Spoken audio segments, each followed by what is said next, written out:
കേരളത്തിലെ രാസലഹരി വിൽപ്പനയിലെ പ്രധാന കണ്ണിയായ പുറവൂരിടം അജ്മൽ കർണാടക പോലീസിന്റെ പിടിയിലായി. കർണാടകയിലെ പുത്തൂരിൽ വെച്ചാണ് ഇയാളെ പിടികൂടിയത്. കഴിഞ്ഞ കുറേ മാസങ്ങളായി കേരള കർണാടക പോലീസ് സംഘങ്ങൾ ഇയാളെ അന്വേഷിക്കുന്നതിനിടയിലാണ് പുത്തൂരിൽ വെച്ച് അജ്മൽ പിടിയിലാകുന്നത്.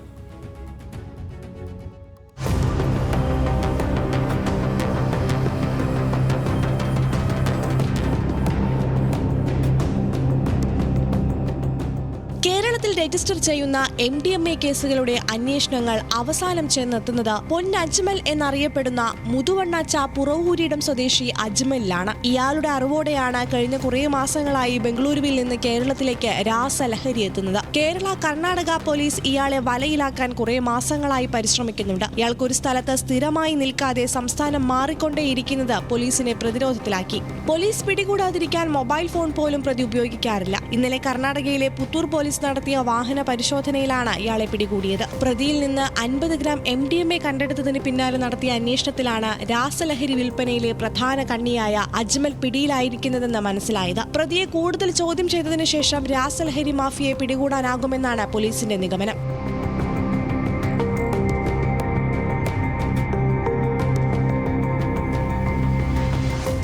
ന്യൂസ് മലയാളം, കോഴിക്കോട്.